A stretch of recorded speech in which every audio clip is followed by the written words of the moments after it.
MG Rob back with you, and today we're back on the MGA. So I got the dash mostly put together here.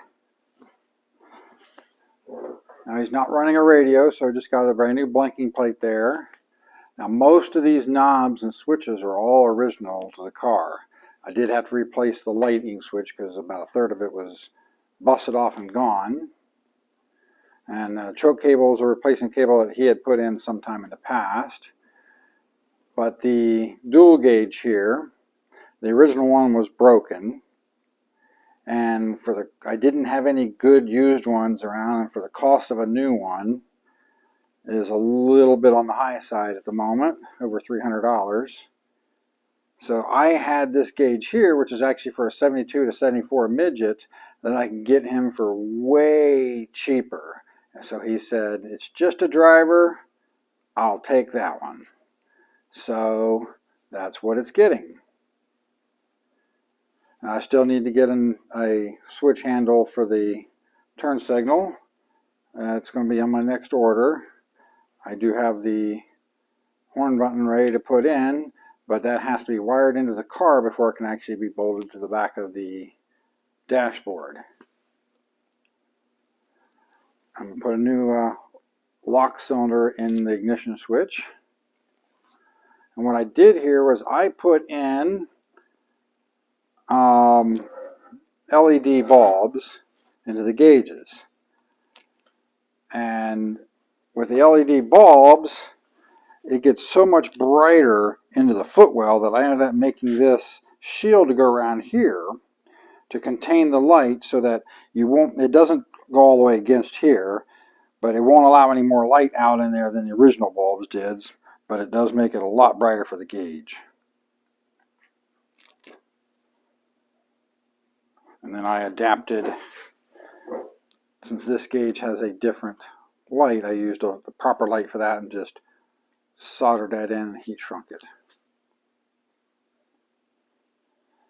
So this thing's pretty much ready to go in now. And I'll go ahead and turn the lights out and show you how much better the lighting is here with the LED bulbs. Now I only had 3 LED bulbs in stock at the moment, so I don't have all the gauges lit up, but that is way brighter than you would normally see in MGA. Now I also did at the same time paint the inside of the can white rather than the light blue that was original. So yeah, that should be a whole lot better than what it used to be. Alright, so I've spent some time here trying to get the dash wired up. I pretty much got everything in place. I've already tested the horn. I know that works. Lights come on. I got like one bulb here where I just don't have enough bulbs. I'll put that in later. And I'm going to have to still put a wire end on this for the ground for the horn.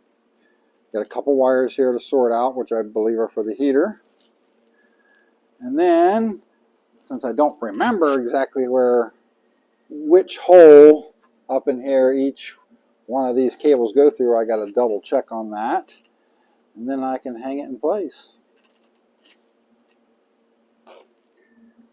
Alright, so after spending a few minutes chasing the wiring here, it looks like when they made the wiring harness, this one should have had the ring terminal on it, because it would connect to the back of the fuel gauge to pick up power from this wire.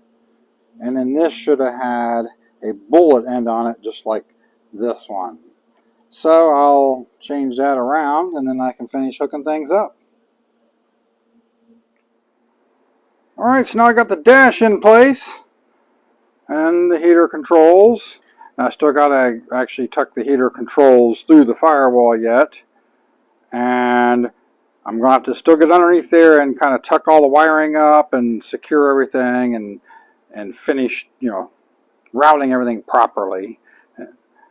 But all the lights work, the wiper motor works, the map light works, and the horn button works all as they should. So winning.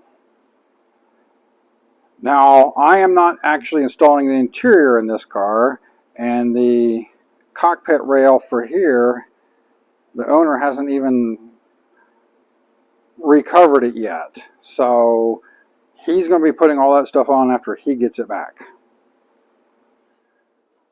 Alright, in a previous video I mentioned that if anybody had any suggestions or anything, and 98Ek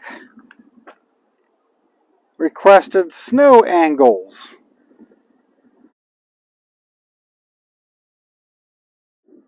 Now why he would want snow angles, I don't know, but here we go. So there we got about a 90-degree angle, and right there we got about a 45. So if anybody's got any other requests, let me know. Alright, so that's as far as we're going to take it for today. Now I know many of you probably would like to see me do a little bit more of the actual work on video, like the wiring itself, rather than just showing you that I've done it. But I seem to have a bit of a habit of just getting in there, getting it done, and then realizing afterwards that I forgot to set the camera up. Ooh. Well, I hope to get a little bit better in the future on that and actually get more video of me doing the work. But at any rate, if you like what I'm doing, as always, like, subscribe, share with your friends. This is MG Rob. Later.